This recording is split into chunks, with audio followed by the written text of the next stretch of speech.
el libro más leído por todas las generaciones, la luz que alumbra tu camino, el alimento que fortalece tu espíritu. Narrado por Wendy Necio Sub, la Biblia en 365 días. 7 de diciembre, día 341 de este viaje emocionante de fe por la Biblia en 365 días. El tema de hoy es el engaño más peligroso. Creer que estoy bien, lejos de Dios.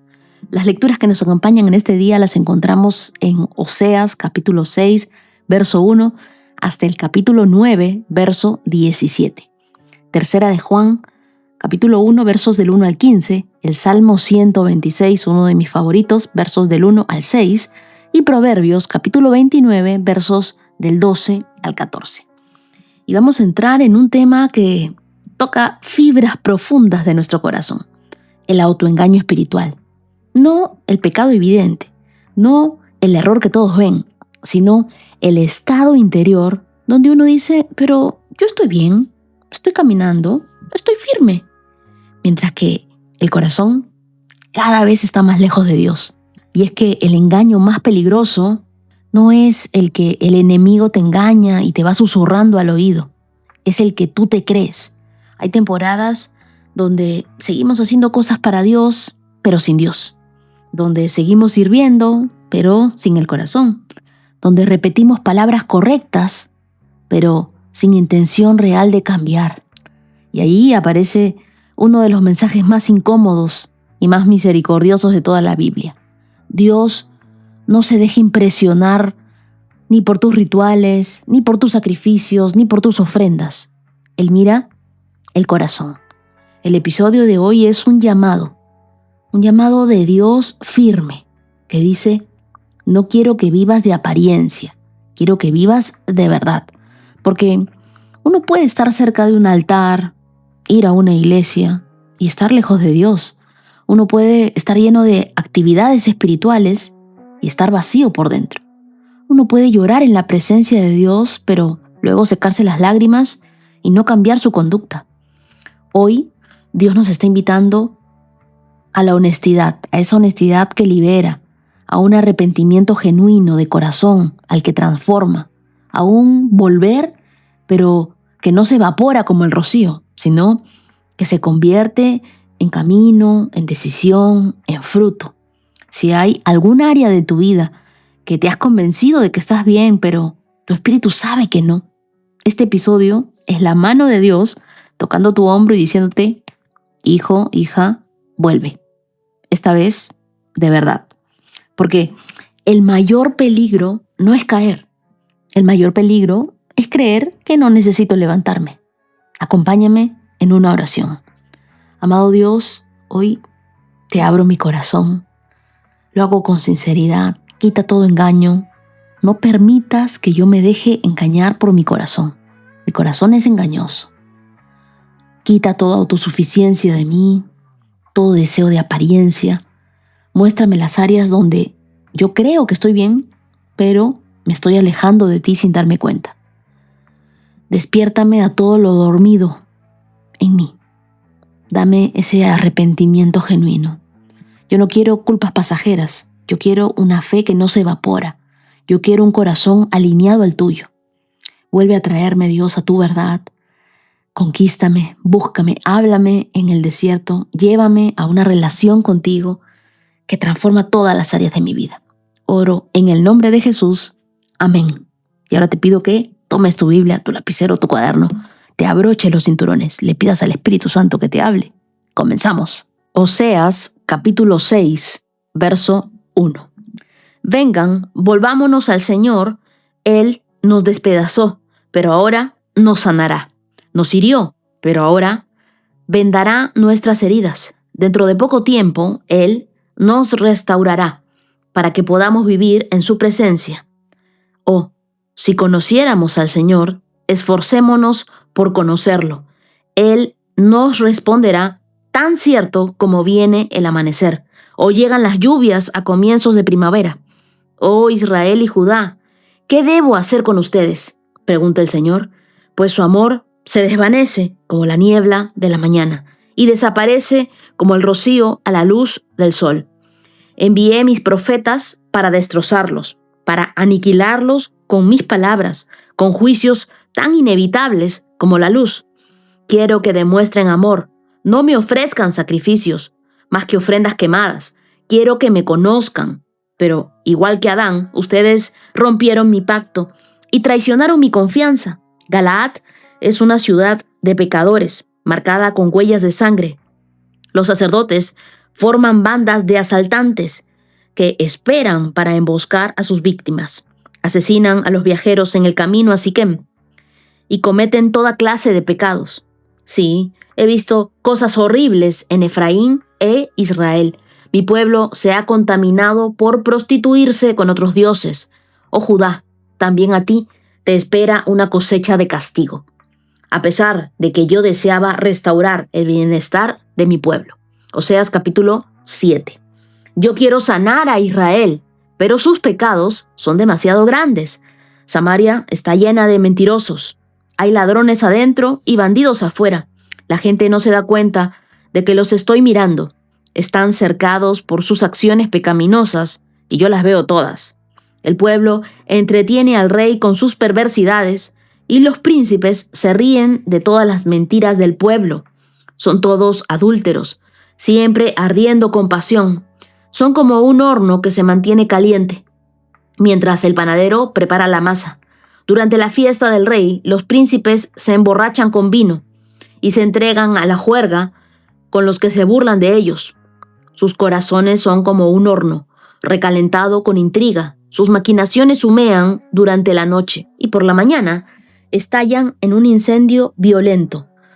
Como un horno ardiente, consumen a sus líderes, matan a sus reyes uno tras otro y nadie clama a mí en busca de ayuda.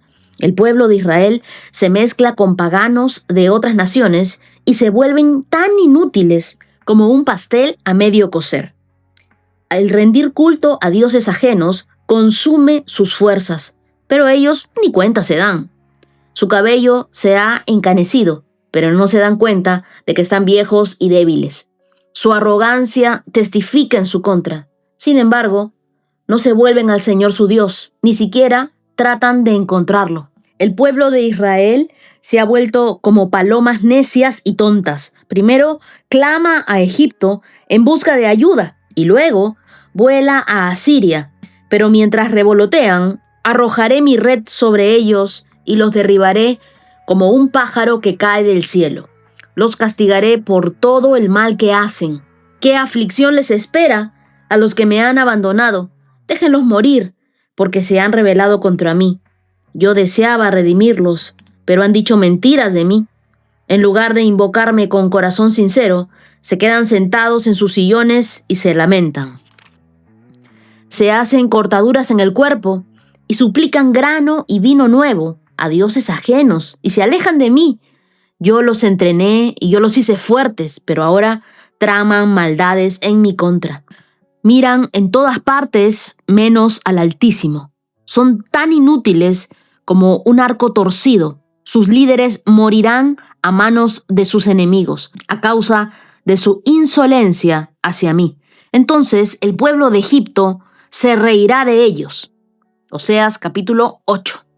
Toquen alarma, el enemigo desciende como un águila sobre el pueblo del Señor, porque rompieron mi pacto y se rebelaron contra mi ley. Ahora Israel me suplica, ayúdanos, porque tú eres nuestro Dios. Pero es demasiado tarde.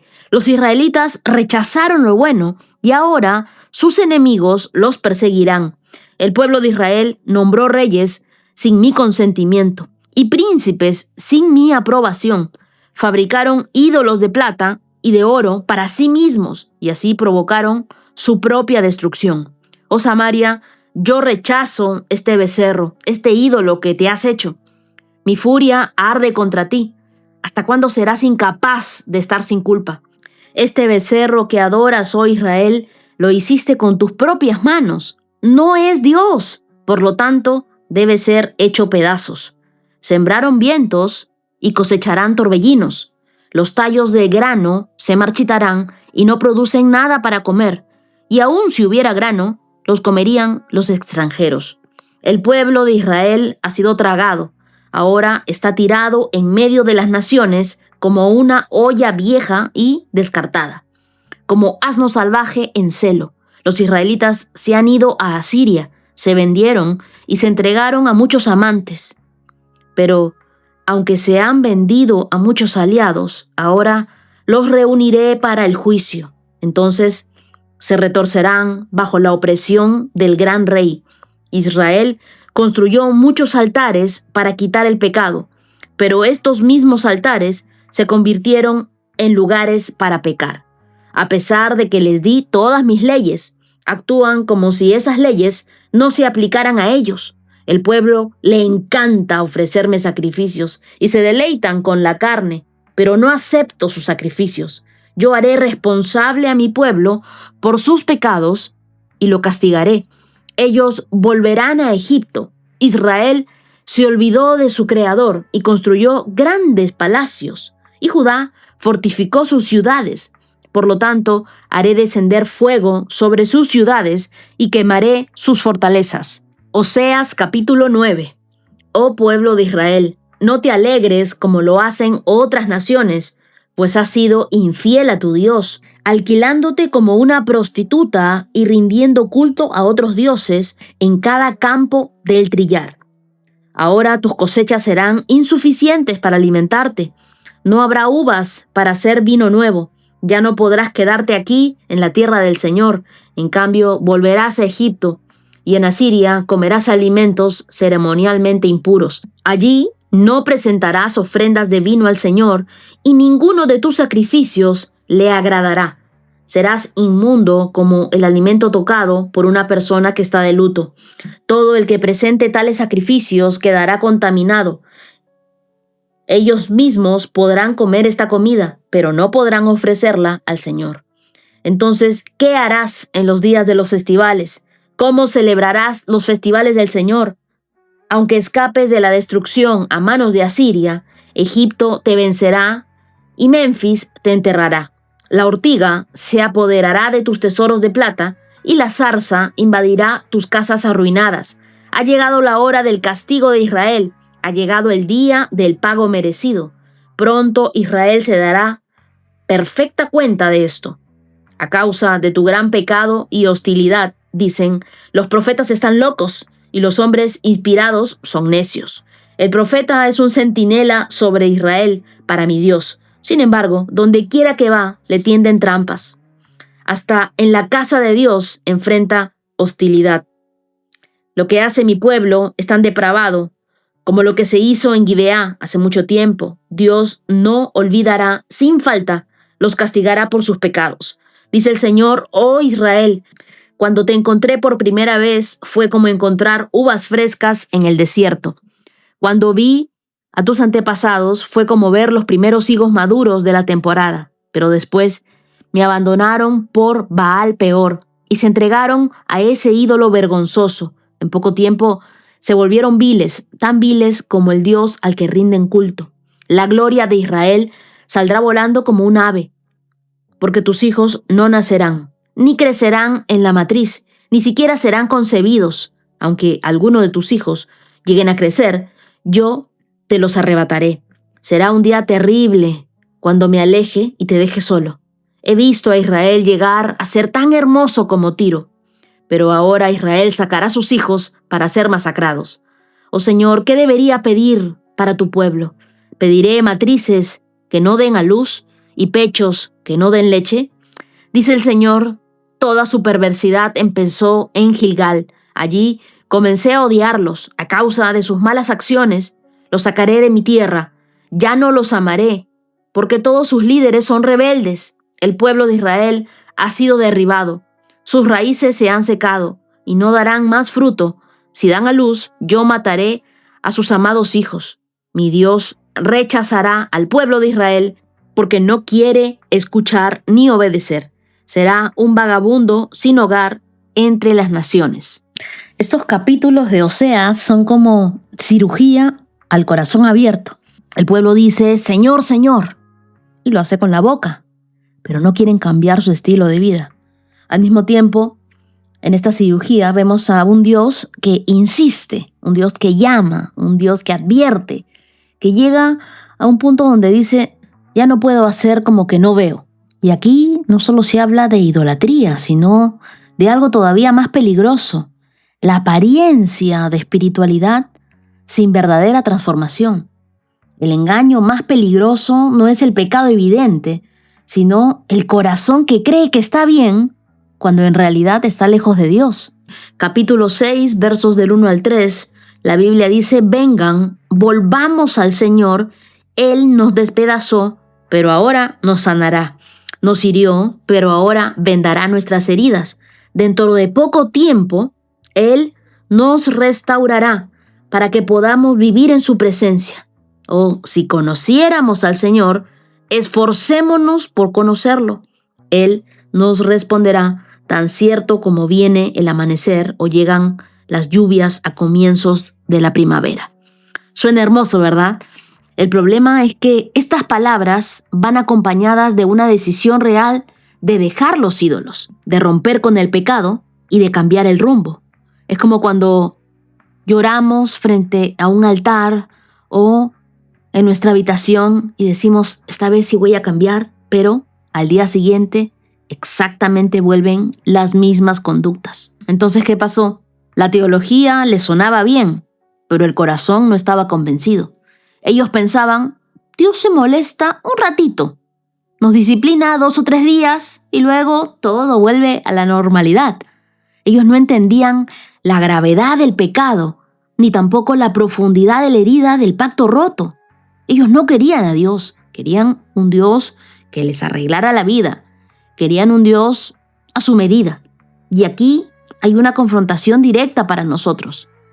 ¿Busco a Dios porque lo amo o porque quiero que Él arregle lo que hoy me duele? Nosotros podemos tener una agenda espiritual llena, devocionales, podcasts, reuniones en la iglesia, vigilias, ayunos, y al mismo tiempo tener un corazón que solo quiere alivio, pero no quiere transformación. Y yo quiero decirte algo y quiero ser bien clara contigo. Dios no es un botón de emergencia para ti, que tú lo presionas cuando todo se complica y dices, acá viene mi 911 a ayudarme. Dios es el centro y desde Él se ordena toda tu vida entera, pero Él no es tu botón de pánico. El título de este capítulo 6 es un llamado al arrepentimiento. Lo que Dios quiere de nosotros y lo que Él espera es que nosotros nos demos cuenta de lo que hacemos, recapacitemos y nos volvamos a arrepentir. Me sorprende mucho la forma tan amorosa de Dios, de que a pesar de que nosotros somos infieles, Él dice, vengan, volvámonos al Señor. Nos pasó de todo, nos despedazó, pero ahora quiere sanarnos. Nos hirió por nuestra infidelidad, por nuestra doble vida, pero ahora vendará nuestras heridas. Dios continúa mostrando misericordia, entregando perdón, entregando restitución. ¿Y nosotros cómo le pagamos? El verso 3 dice, si conociéramos al Señor, esforcémonos por conocerlo. Eso es lo que estamos haciendo nosotros. En nuestra lectura bíblica, todos los días, nos esforzamos por conocer un poco más a Dios, por entender su palabra, por no fallar a nuestro pacto, por vivir en santidad. Nos esforzamos porque queremos saber un poco más de su corazón. Queremos entrar a que Él nos diga, ¿qué quieres de nosotros? Y la Biblia continúa diciendo, Él nos responderá tan cierto como viene el amanecer. El amanecer siempre viene. Por más de que la noche se vuelva oscura, el amanecer llega. Y lo mejor de todo es que viene con una respuesta de Dios. En los versos del 4 al 6, y aquí me duele un poco la Biblia porque Dios le responde algo fuertísimo. Les dice, ¿qué debo hacer con ustedes?, pregunta el Señor. Pues su amor se desvanece como la niebla de la mañana y desaparece como el rocío a la luz del sol.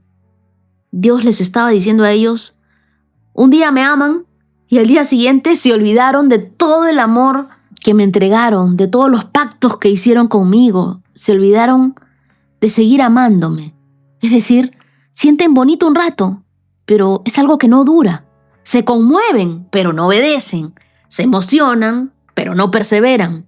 Tienen lágrimas, pero no tienen decisiones. Y luego es más fuerte aún porque dice, quiero que demuestren amor. Verso 6. No que ofrezcan sacrificios. Quiero que demuestren amor. Quiero que me conozcan. Ustedes rompieron mi pacto y traicionaron mi confianza. Fue doloroso para mí leer esto porque el problema no eran los sacrificios en sí, sino el corazón. Ellos hacían rituales, hacían cosas sin amor, tenían liturgia sin obediencia. La gente trataba de hacer lo correcto, hacia afuera, de apariencia, pero seguía enamorada de sus ídolos por dentro. Cuando alguien solo vive del ritual, pasa algo muy peligroso. Confunde muchas actividades con intimidad. ¿Quién te ha dicho que en las tantas actividades que tú hagas para Dios, entre comillas, está Dios? ¿Dios te mandó a hacer esas cosas? No confundas servir a Dios con estar cerca de Dios. Hay una gran diferencia. Hay gente muy activa en sus iglesias, en su servicio, pero con el corazón lejos del Padre. Y se nota. ¿Y sabes qué? Dios no está buscando que le demos cosas para tranquilizar nuestra culpa. Él quiere un corazón agradecido, honesto, libre, no manipulable. Y mientras leía Oseas, pensé en algo que hemos vivido en distintas temporadas en nuestra vida espiritual. Todos en algún momento hemos pasado por ambientes donde la estructura pesa más que el corazón, donde la forma tenía más importancia que la transformación. Hay etapas en las que uno siente sinceramente el deseo de buscar más a Dios, de enseñar su palabra, de reunirse, de compartir con otras personas, de crecer juntos, y aún así encuentra obstáculos que no siempre entiende. A veces no es mala intención, a veces simplemente son culturas, estilos, formas de trabajo o maneras de pensar que no encajan con lo que Dios está despertando en ti. Y allí es cuando uno aprende lo que está mostrando Oseas, que Dios no se impresiona por los rituales, por los sacrificios perfectos, sino Él está en busca de corazones sinceros. Dios nos enseña algo muy parecido a lo que Oseas denuncia. No debo medir mi fe por lo que otros aprueban o no aprueban, sino por la autenticidad con la que yo respondo a su voz. Porque siempre habrá estructuras humanas, opiniones, estilos, pero lo que Dios mira no es lo mucho que uno pueda hacer por Él, los sacrificios que uno haga, sino Él está mirando el corazón. Por eso cuando leo Oseas y Él dice quiero misericordia y no sacrificio, quiero conocimiento de Dios más que cualquier ritual, más que cualquier ofrenda. Entiendo a qué se refería. A veces nosotros podemos estar rodeados de actividades espirituales y aún así sentir que el corazón se evapora como el rocío. Y yo creo que ese es el corazón de Oseas, volver a Dios y hacerlo con profundidad, no con apariencia. Volver pero desde el corazón, no desde la presión. Volver desde el amor y no desde el miedo. En los versos del 7 al 11, él dice, pero igual que Adán, ustedes rompieron mi pacto y traicionaron mi confianza. Galat es una ciudad de pecadores marcada con huellas de sangre. Los sacerdotes forman bandas de asaltantes que esperan para emboscar a sus víctimas. Asesinan a los viajeros en el camino a Siquén y cometen toda clase de pecados. Sí, he visto cosas horribles en Efraín e Israel. Mi pueblo se ha contaminado por prostituirse con otros dioses. Oh Judá, también a ti te espera una cosecha de castigo, a pesar de que yo deseaba restaurar el bienestar de mi pueblo. Oseas dice que ellos quebraron el pacto, como Adán. Este pacto que hicieron en el Sinaí, ¿te acuerdas? De Éxodo capítulo 19 y capítulo 20. Ese pacto se había roto. Israel debía ser luz para las naciones y terminó pareciéndose más a las naciones paganas. Ciudades que un día fueron refugio como Galat, Siquén, Ramot, ahora eran lugares de violencia, de emboscadas, de asesinato, incluso por parte de los sacerdotes. Y no lo digo yo, lo dice la Biblia. Lo que nos enseña que cuando el corazón se aleja de Dios, aún los lugares disque espirituales se convierten en escenarios de injusticia y de abuso. Gilgal, Siquem, lugares de memoria de la fidelidad de Dios, se transformaron en escenarios de traición. Si tú no cuidas tu corazón, algún día el lugar de tu mayor victoria puede convertirse en el lugar de tu mayor vergüenza. Judá miraba el desastre del reino del norte y pensaba, eso no nos pasará a nosotros. Aquí está el templo, aquí está Jerusalén, aquí está la casa correcta. Pero Oseas les advierte, la corrupción del corazón no respeta edificios. Y la historia lo confirma. También Judá terminó cautiva. En el capítulo 7 de Oseas dice, Israel amaba la perversidad. Este capítulo 7 nos muestra que el pecado de Israel no estaba oculto para Dios. Dios sí sabía lo que ellos estaban haciendo. Ellos actuaban como si Dios no viera, como si sus intrigas políticas, sus traiciones, sus asesinatos de reyes fueran secretos. 3 reyes asesinados en poco tiempo, alianzas con naciones que no conocían a Dios. Había intriga, manipulación, sed de poder. Sus corazones son como un horno recalentado con intriga, es decir, por fuera quizá parecían religiosos, pero por dentro ardía orgullo, ese deseo de poder, rebeldía. Y lo peor de todo es que además se mezclan con otras naciones. No eran fríos, no eran calientes, eran un pueblo a medias, incongruente. Y dejan que las costumbres paganas, la idolatría, los valores de otras naciones se infiltren en su vida. Y aquí hay una alerta muy fuerte para nosotros.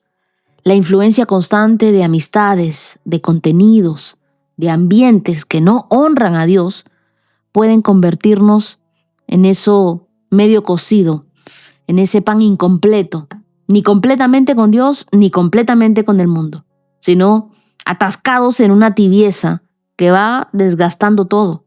Y su orgullo y terco corazón además les impide volverse a Dios.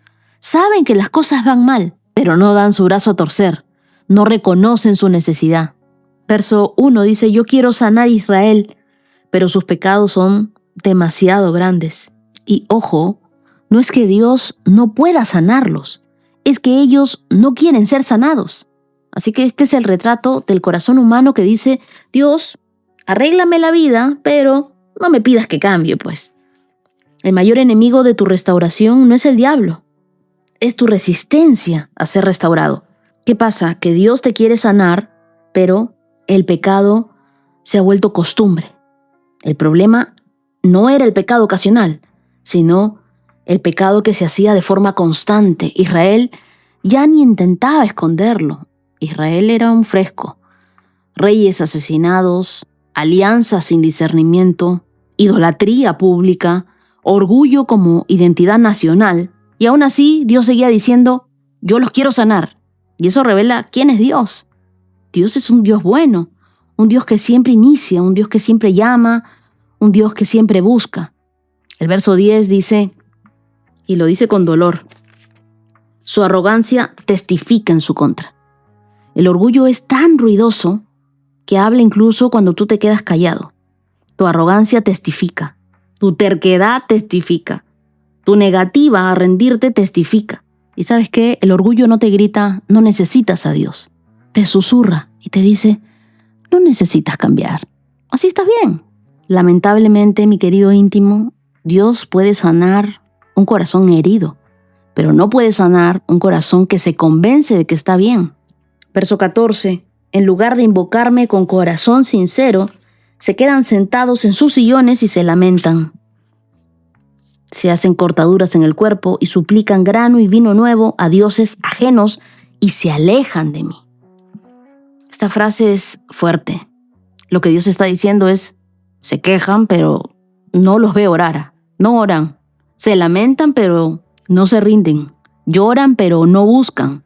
Sufren, pero no se vuelven a Él. Y es la imagen de alguien sentado en su sofá, lamentándose por su vida espiritual, pero sin levantarse a hacer cambios. Verso 15 dice, yo los entrené y los hice fuertes, pero ahora traman maldades en mi contra. Este verso duele, porque muestra el lado tierno del corazón de Dios. Él dice, yo fui quien los entrenó, yo fui quien los fortaleció, yo fui quien los levantó, yo les di el talento, pero ahora ellos usan la misma fuerza que Dios les dio para alejarse de Él. ¿Y cuántas veces Dios nos da talento, inteligencia, puertas abiertas, oportunidades? Y en vez de acercarnos más a Él, nos volvemos autosuficientes. Nos olvidamos del Dios que hizo el milagro. ¿Por qué crees tú que estás vivo? Lo más peligroso no es cuando te sientes débil, es cuando te crees fuerte sin Dios. No te confundas. Verso 16 dice, miran en todas partes menos al Altísimo. Son tan inútiles como un arco torcido. Sus líderes morirán a mano de sus enemigos a causa de su insolencia hacia mí. Entonces el pueblo de Egipto se reirá de ellos. Ellos buscaban ayuda en todas partes, menos en Dios. Buscaban ayuda en Egipto, en Asiria, buscaban seguridad en sus ídolos, buscaban dirección en sus propios planes, miraban a todas partes, menos al Dios que podía salvarlos. ¿Y te has dado cuenta que esto sigue siendo un círculo vicioso hasta el día de hoy? Consultamos redes sociales, inteligencia artificial, amigos, líderes, tendencias, métodos, estrategias, y muchas veces lo hacemos y lo hacemos y lo hacemos. Y Dios es el último en ser consultado. Un arco torcido no sirve. Un arco torcido falla. No apunta, no da en el blanco. Así que Dios está diciendo, ustedes podrían ser instrumentos poderosos en mis manos. Pero este corazón desalineado los vuelve inefectivos. Y no es que no tengan potencial, es que no tienen dirección. La vida sin obediencia produce fuerza sin propósito. Me gusta mucho algo que leí en un libro de John Bevere que dice, lo que te desenfoca no es la falta de dones, es la falta de alineación con Dios. Así que pregúntate hoy, ¿qué área de nuestras vidas está resistiendo a la sanidad de Dios? Y evalúa, piensa, ¿estoy orando o solo estoy lamentándome y no estoy haciendo nada? No estoy decidiendo cambiar. ¿Estoy mirando a Dios o solo estoy mirando alrededor a ver quién me ayuda? Porque, seamos honestos, ¿nuestra vida está alineada a Dios o somos un arco torcido que no da en el blanco? ¿Usamos la fuerza que Dios nos dio para acercarnos a Él, nos esforzamos por conocerlo, o para alejarnos de Él? En Oseas 8 aparece una de las frases más conocidas de Oseas. Sembraron vientos y cosecharon torbellinos o tempestades, algunos dicen, ¿no? Construyeron altares, pero para Baal. Levantaron becerros de oro en Samaria, en Betel, en Dan. Pusieron su seguridad en un ejército, en sus muros, en sus relaciones políticas, pero no en Dios. Y Dios les dice, lo que ustedes han sembrado volverá multiplicado, pero no en bendición, en destrucción. Y acá hay una ley espiritual, lo que uno siembra, cosecha, ¿cierto? Pero ellos sembraron idolatría, cosecharon cautiverio. Ellos sembraron alianzas sin Dios, cosecharon traición. Ellos sembraron rituales sin corazón, cosecharon un vacío espiritual. Y es que tú no puedes sembrar egoísmo y esperar cosechar paz. No puedes sembrar excusas y esperar cosechar propósito. Así no funciona en el reino de Dios. Nuestros altares hoy pueden llamarse éxito, imagen, estabilidad económica, seguidores, aprobación de otros, ser muy exitoso a nivel ministerial. Pero si nuestra confianza está en eso y no en Dios, el viento tarde o temprano se convierte en una tormenta. Oseas capítulo 9, versos del 1 al 9, nos hablan de los campos del trillar en las colinas que se convirtieron en lugares de prostitución, de culto pagano. Miren, el pueblo mezcló trabajo, sexualidad, idolatría en un solo ambiente. Lo espiritual se volvió espectáculo, show. El cuerpo se volvió objeto. El templo del Espíritu Santo se volvió moneda de intercambio. Y Dios les recuerda Gibeá, Jueces capítulo 19, una historia aterradora de violencia sexual, de brutalidad. Y Oseas dice en pocas palabras, ese nivel de corrupción moral que había antes en una ciudad, ahora está en toda una nación. El pecado sexual para Oseas no solo era un tema de moralidad, es el termómetro del pacto espiritual que nosotros tenemos con Dios. Cuando tu corazón deja a Dios, tu cuerpo termina obedeciendo a otros señores.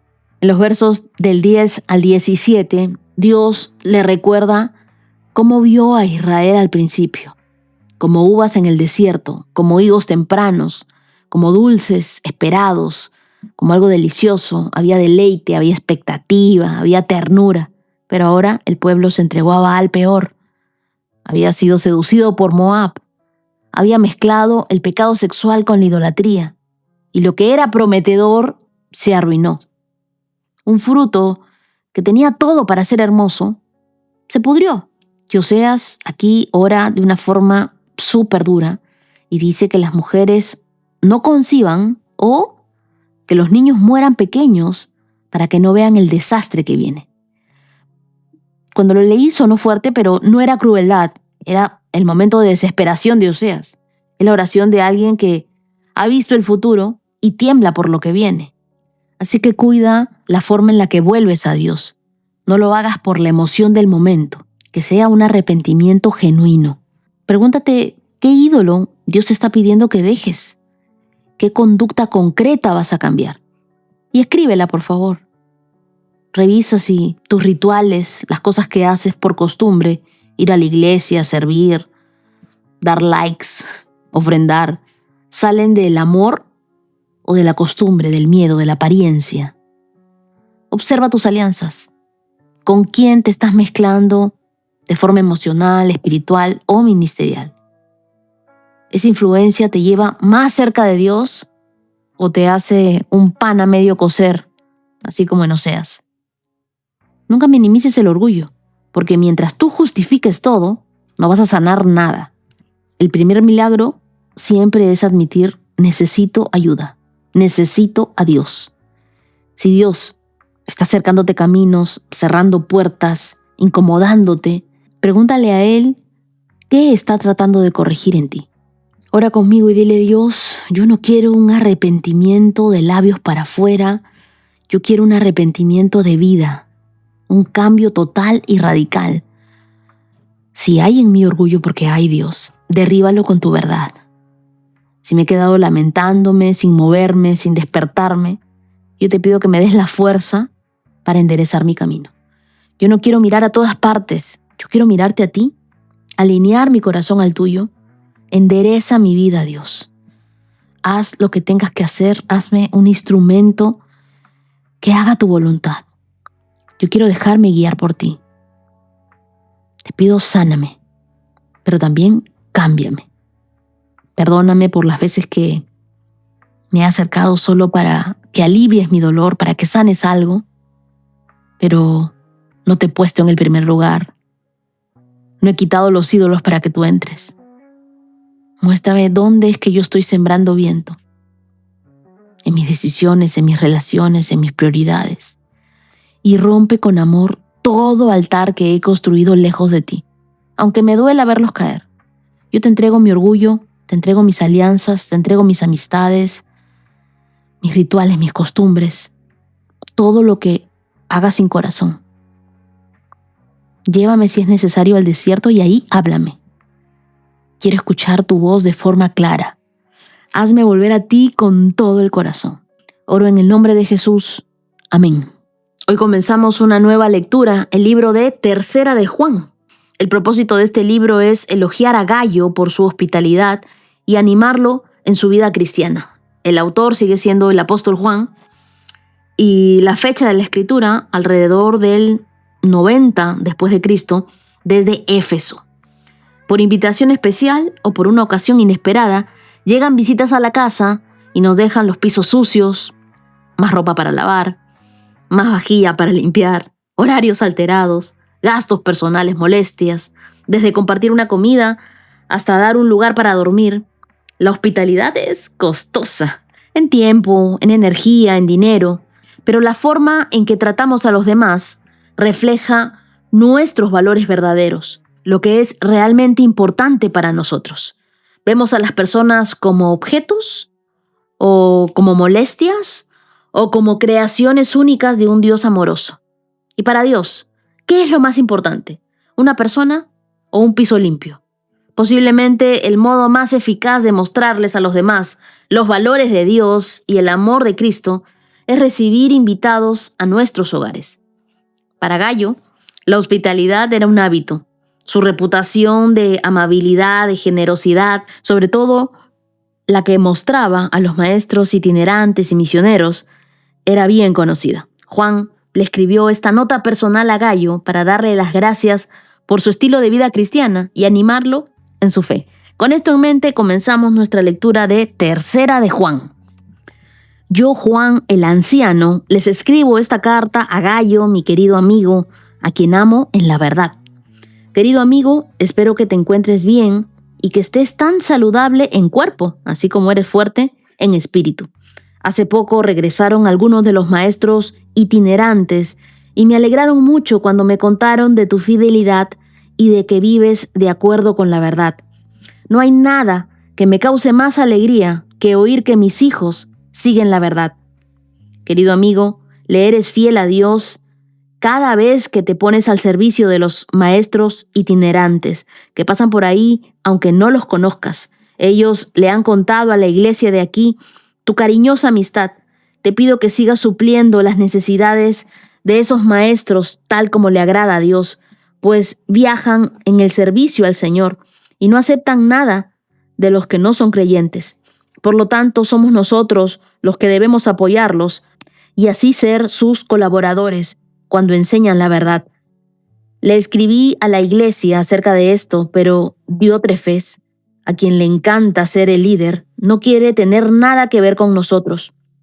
Cuando yo vaya, sacaré a relucir las cosas que hace y sus infames acusaciones contra nosotros. No solo se niega a recibir a los maestros itinerantes, sino que les dice a otros que no los ayuden, y cuando los ayudan, él los expulsa de la iglesia. Querido amigo, no te dejes influir por ese mal ejemplo, imita solamente lo bueno. Recuerda que los que hacen lo bueno demuestran que son hijos de Dios, y los que hacen lo malo demuestran que no conocen a Dios. Todos, incluso la verdad misma, hablan bien de Demetrio. Nosotros también podemos afirmar lo mismo de él, y ustedes saben que decimos la verdad. Tengo mucho más que decirte, pero no quiero hacerlo con pluma y tinta, porque espero verte pronto y entonces hablaremos cara a cara. La paz sea contigo. Tus amigos de aquí te mandan saludos. Por favor, dales mis saludos a cada uno de nuestros amigos de ahí. Esta carta de Tercera de Juan es corta, pero vamos a aprender de 3 modelos de liderazgo, 3 corazones, 3 maneras de caminar en la verdad. La primera, Gallo. Él es la verdad que sirve. La segunda, Diótrefes, la verdad que se deforma por orgullo. La tercera, Demetrio, la verdad que se encarna en el carácter. Pocas veces un capítulo tan breve nos revela tan claramente el tipo de personas que somos y qué tipo de personas queremos llegar a ser. Versículo 1, Juan le dice a Gallo, mi querido amigo, a quien amo en la verdad. Verso 1. Y no lo hace sin intención. Esta no era una amistad superficial, era una amistad tejida en la palabra de Dios. Ellos no se amaban por afinidad, sino por la verdad que compartían. En tiempos donde las relaciones suelen formarse por interés, por conveniencia, por ambiciones, por emociones, la Biblia nos recuerda que la amistad espiritual es un regalo, un lugar donde 2 personas se animan mutuamente y lo hacen para parecerse más a Jesús. Las amistades espirituales no te distraen de tu propósito, lo intensifican. Es una amistad basada en lo eterno. Ahora también le dice en el verso 2 que estés tan saludable en cuerpo como fuerte en espíritu. Y eso me sorprendió, la verdad, porque a Juan no solo le importaba la salud espiritual de Gallo, sino también la salud integral. La voluntad de Dios no separa cuerpo de alma. Él quiere un corazón fuerte en la verdad, pero también quiere un cuerpo cuidado, que tú cuides el templo del Espíritu Santo, que descanses lo que tienes que descansar, que no seas trabajólico, que no comamos cualquier cosa, sino que nos nutramos bien, que atendamos nuestro cuerpo, que lo cuidemos. Así que hagamos que nuestro exterior refleje lo bien que estamos en nuestro interior. Así que por favor, cuídate. Si habías dejado tus ejercicios, retómalos. Si habías dejado tu plan alimenticio, vuelve a él. Verso 4 dice, no hay nada que me cause más alegría que oír que mis hijos siguen la verdad. No hay nada que me cause más alegría. Y esto me tocó profundamente porque es exactamente lo que yo siento cuando alguien me dice, Wendy, me alejé, pero volví a leer la Biblia. Mira, he dejado este pecado. Te cuento que estoy en ayuno. Recuperé mi fe, porque la mayor alegría de un líder no es el aplauso, sino la transformación real de una persona. Y qué mejor que lea la palabra de Dios y que esta verdad lo cambie. En los versos del 5 al 8, Juan elogia a Gayo porque recibe a los maestros itinerantes, los cuida, los bendice, los honra, los apoya, aunque ni siquiera los conozca. Gayo demuestra una fe increíble, hospitalidad, generosidad. Y Gayo entiende algo fundamental. Cuando tú apoyas la obra de Dios, te vuelves un colaborador de la verdad. Y qué gran diferencia con Diótrefes. Versos 9 y 10. Hasta su nombre es feo. Espero que nadie de aquí se llame Diótrefes. Porque este hombre era la antítesis de Gayo. Le encantaba ser el líder. No recibe a Juana. Habla mal de los apóstoles. Expulsa a quienes sirven a los demás. Cierra las puertas que Dios abre. Usa su autoridad para controlar y no para edificar. Así que este Diótrefes era terrible. Este hombre no era un inconverso, ¿no? La Biblia dice que era un líder de la iglesia. Sin embargo, su espíritu revela algo serio. Él no conoce a Dios, porque quien conoce a Dios no necesita dominar a nadie. En mi caminar con Dios, que tengo 33 años de cristiana y 15 de ser líder en grupos pequeños, he descubierto que no todo lo que parece liderazgo realmente lo es. A veces uno se encuentra con ambientes o con personas donde no se refleja el corazón de Jesús. Y yo he aprendido algo valioso. Dios nunca usará la presión para frenar un corazón sincero que desea servirle. Él siempre redirige, cuida, enseña, incluso en lugares donde uno siente límites que no entiende. Verso 11, Juan le dice a Gayo algo sencillo pero profundo. Querido amigo, no te dejes influir por ese mal ejemplo. No mires a los que hacen lo malo. Copia a los que hacen lo bueno. Imita lo bueno. Yo creo que esta es una nueva regla de discernimiento. No es espiritual mirar toxicidad. No es saludable mirar un mal ejemplo. No es sabio mirar lo que te daña. Imita lo bueno. Y eso te va a ahorrar años de heridas. Y el último líder, el del verso 12, mi querido Demetrio, así se llamaba mi abuelo Demetrio, Germán Demetrio, era un testimonio que hablaba por sí solo. El verso 12 dice, todos, incluso la verdad misma, hablan bien de Demetrio. Nosotros también podemos afirmar lo mismo de él y ustedes saben que decimos la verdad. Demetrio era lo opuesto a Diótrefes. Él no necesitaba defenderse, él no necesita explicar quién es, no necesita autopromocionarse. La verdad misma habla bien de él. Su vida es su mejor carta de recomendación. ¿Te has dado cuenta que un corazón alineado con Dios no necesita micrófonos? Su fruto habla por sí solo. Versos del 13 al 15, Juan cierra la carta diciendo, tengo mucho que decirte, pero te lo diré cara a cara, porque hay conversaciones que solo se sanan en presencia, que solo ocurren en intimidad y que solo pueden sostenerse mirándose a los ojos. La verdad, amigos, no solo se escribe, se vive, se abraza, se conversa. Así que preguntémonos quiénes somos en esta historia. ¿Somos un Gayo? ¿Somos un Diótrefes? ¿Somos un Demetrio? En nuestra manera de relacionarnos, de liderar. ¿De quién estás imitando el carácter? Ora conmigo y dile: Dios, haz de mí alguien que camine de verdad en tu amor, que lo haga en humildad, que tenga un buen carácter. Líbrame de ese espíritu de diótrefes, de orgullo, de control, de creerme mejor que las personas. Quita todo afán de ser visto, de lucirme. Dame el corazón de gallo, alguien generoso, amable, y que la ingratitud no cierre mi corazón generoso, Dios.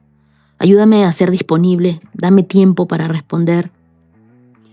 Yo te pido, Dios, que me sigas dando consistencia, fuerza, salud, esa determinación que tenía Demetrio, que mi testimonio hable sin palabras. Ayúdame a imitar lo bueno y a amar la verdad más que cualquier posición o título. Oro en el nombre de Jesús. Amén. Y aquí vamos con otro de mis salmos favoritos, el Salmo 126.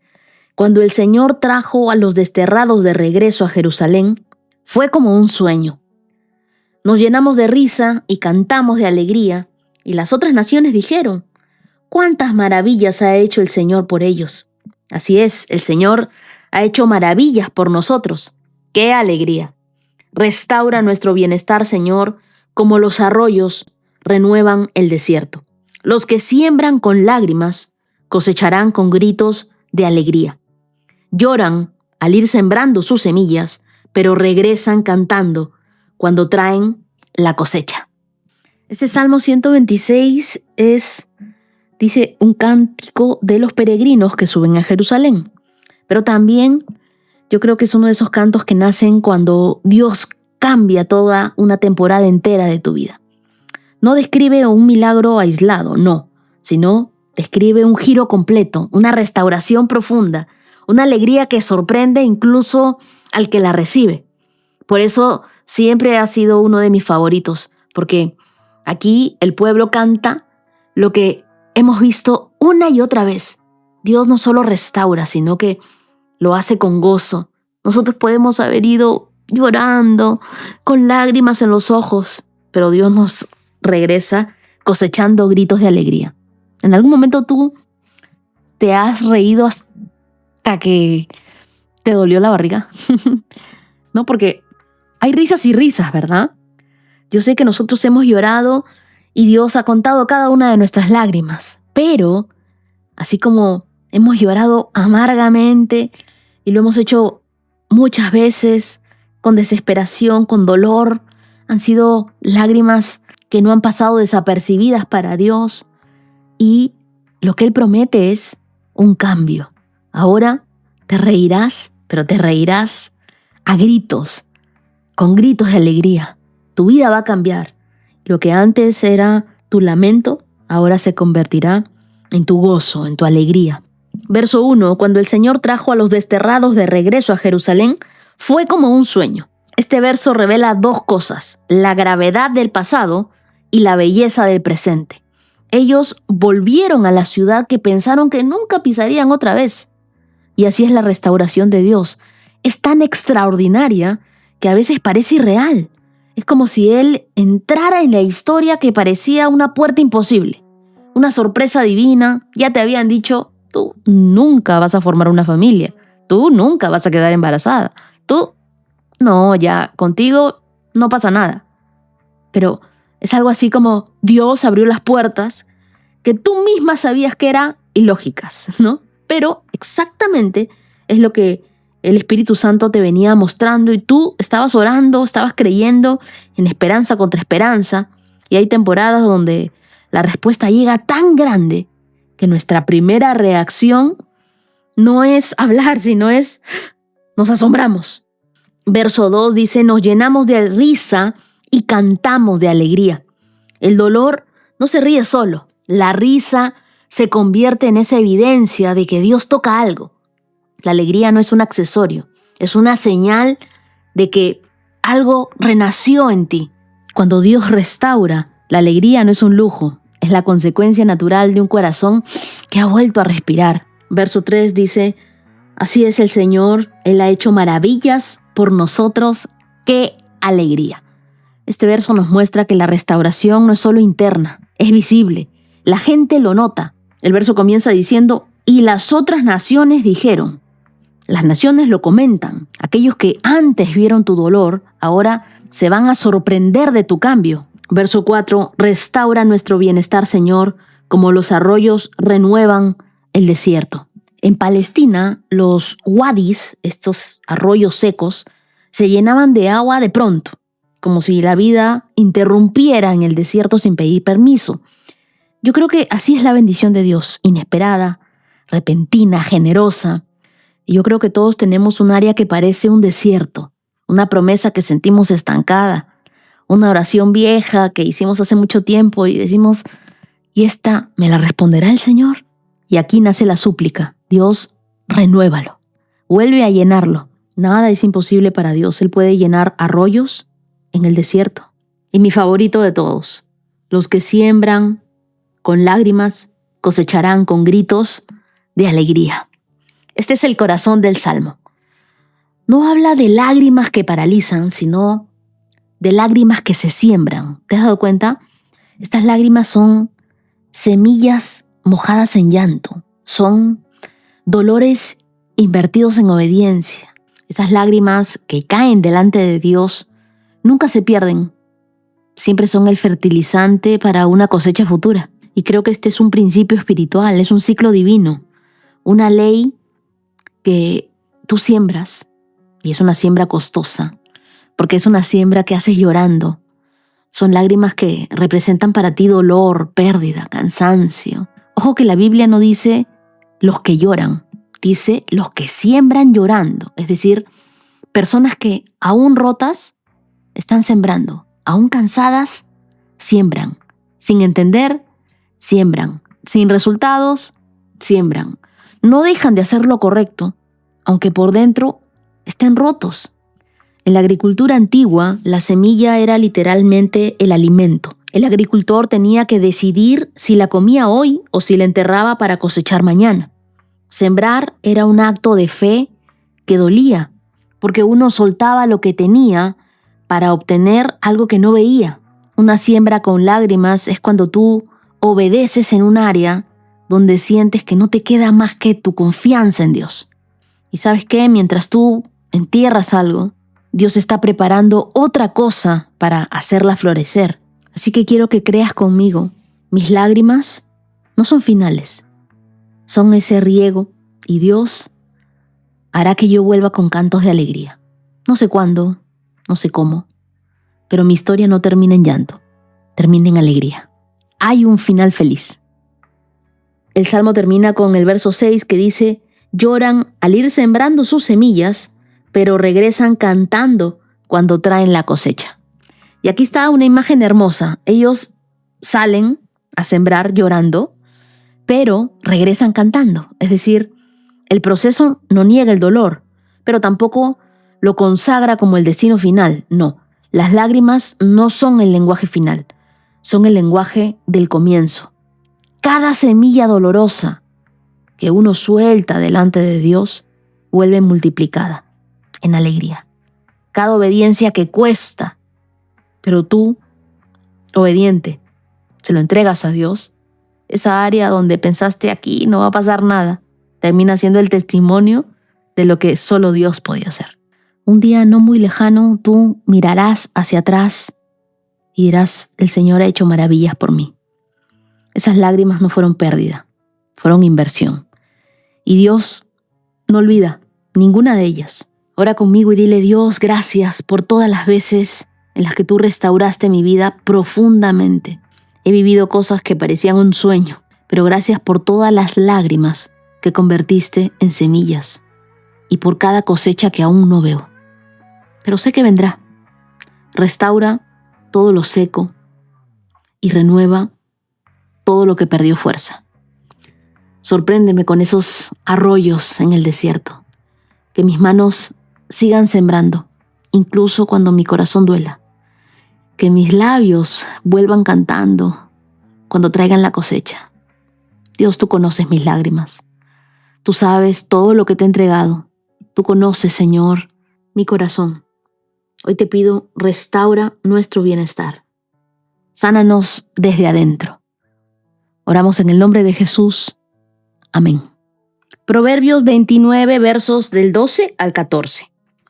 Si un gobernante presta atención a los mentirosos, todos sus consejeros serán perversos. El pobre y el opresor tienen esto en común: el Señor les da vista a ambos. 14. Si un rey juzga al pobre con justicia, su trono perdurará para siempre. Este proverbio nos muestra cómo se contamina la autoridad, cómo se preserva y qué mira Dios cuando observa la forma en que tratamos a los demás. Dice, si un gobernante presta atención a los mentirosos, todos sus consejeros serán perversos. Este versículo revela un principio de liderazgo espiritual. La atmósfera de un líder se vuelve la atmósfera del equipo. No dice si un gobernante miente, dice si presta atención a los mentirosos. Entonces, basta con escuchar, basta con tolerar, basta con dejarse influenciar, llenarse el oído, ¿no?, por la mentira, para que todo se pervierta. Un líder crea cultura por lo que permite, tanto como por lo que prohíbe. Y cuando la mentira entra al corazón de quien dirige, la verdad empieza a desaparecer en quienes lo siguen. John Maxwell, el gurú del liderazgo, dice que un líder que presta oídos al engaño termina rodeado de personas que saben cómo manejarlo, pero no cómo decirle la verdad. No sé si te das cuenta, pero la corrupción nunca empieza por la multitud, por la gente. Empieza por la voz que el líder decide escuchar. Por eso, la palabra nos dice, presta atención. Lo que tú escuchas determinará lo que gobiernas. La autoridad sin discernimiento siempre es un desastre. Luego el otro proverbio dice, el pobre y el opresor tienen esto en común, el Señor les da vista a ambos. Y aquí el sabio compara a dos personas que parecen opuestos, el que sufre y el que oprime. Pero los pone en la misma frase para recordar una verdad. Dios los ve a ambos. A uno lo mira con compasión, al otro con justicia. Nadie queda fuera del alcance de Dios. El pobre no está olvidado y el opresor no está impune. Y cuando la Biblia dice Dios ilumina a ambos, eso significa que ninguno puede decir, yo no sabía, no entendí. No, el que oprime lo hace sabiendo, y el que sufre, aún en su dolor, recibe dirección de Dios para no perder su dignidad. Dios ve al que está abajo, Dios ve al que está arriba, y Él va a ajustar cuentas con ambos. Siguiente verso. Si el rey juzga al pobre con justicia, su trono perdurará para siempre. Aquí lo que nos dice el proverbio es que la autoridad se preserva no por poder, sino por justicia. Cuando un líder se pone del lado de los vulnerables, Dios se pone del lado de ese líder. Cuando un líder gobierna para proteger al débil, Dios protege su influencia. Y aquí está la lógica de Dios.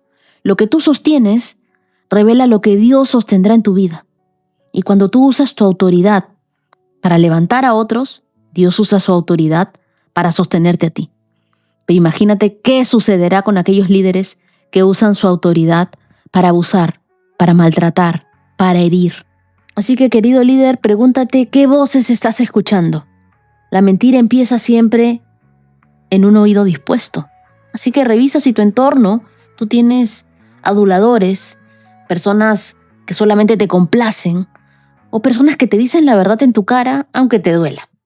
Pregúntate también a quién estás cuidando, porque lo que hacemos con los vulnerables revela cuánto entendemos el corazón de Dios.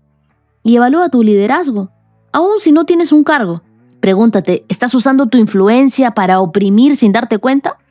¿O lo estás haciendo para levantar, para afirmar, para dar justicia?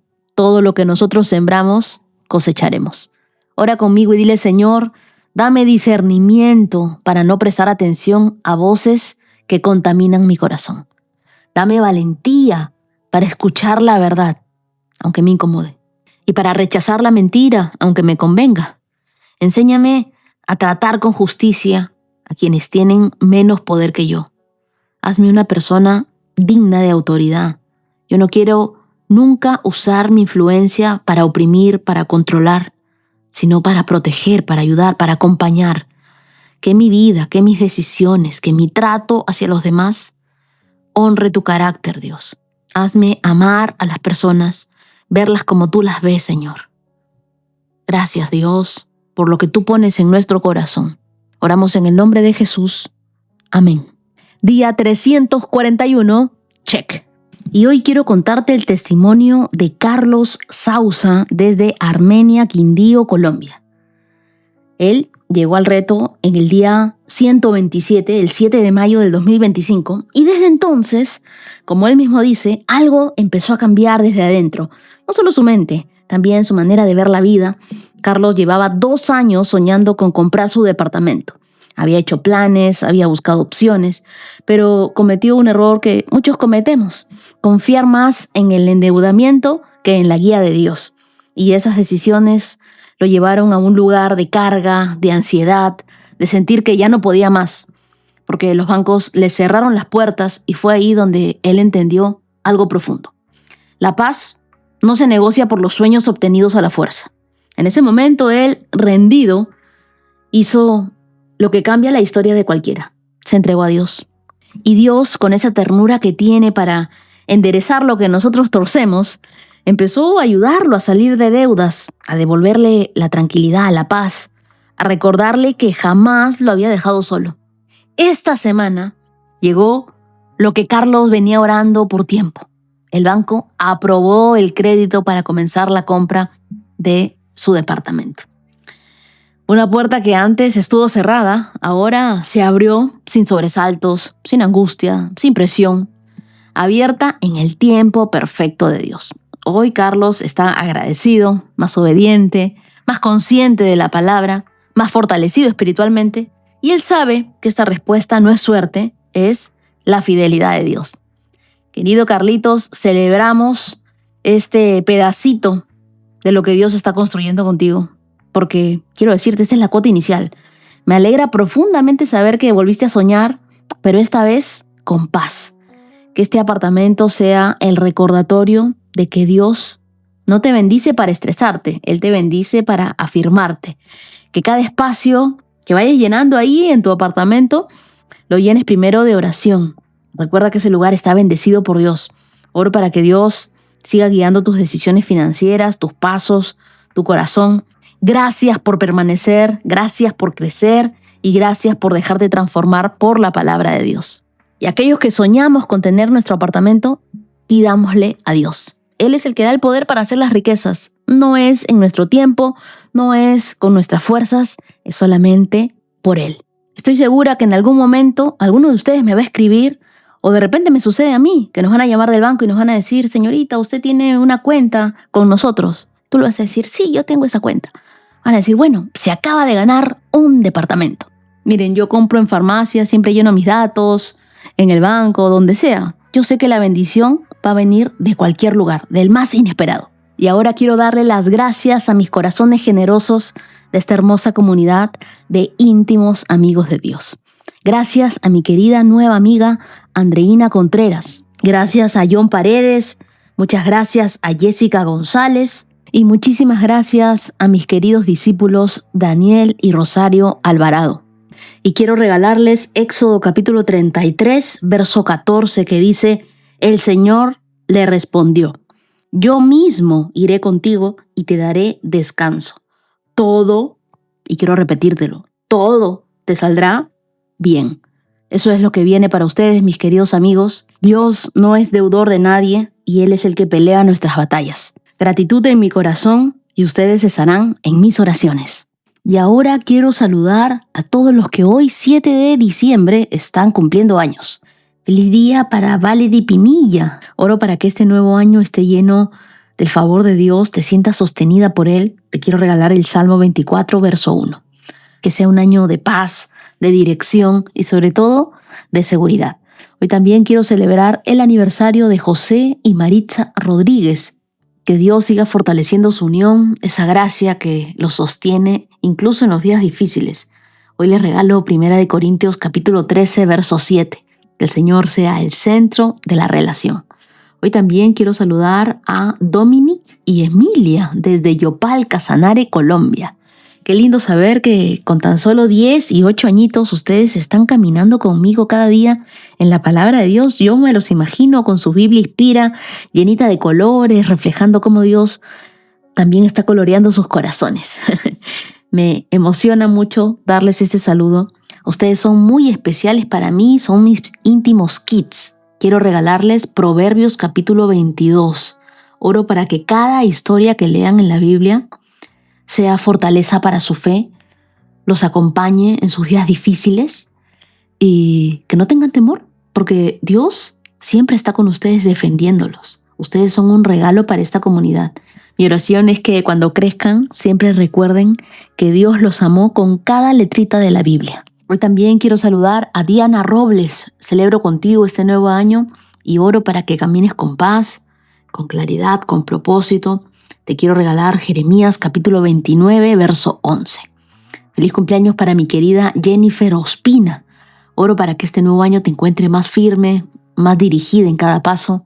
Te regalo Segunda de Tesalonicenses capítulo 3, verso 3. Que Dios te sorprenda con puertas abiertas, con descanso y con ayuda para cada decisión. Hoy también quiero saludar a Guada Suárez, que está cumpliendo 60 años.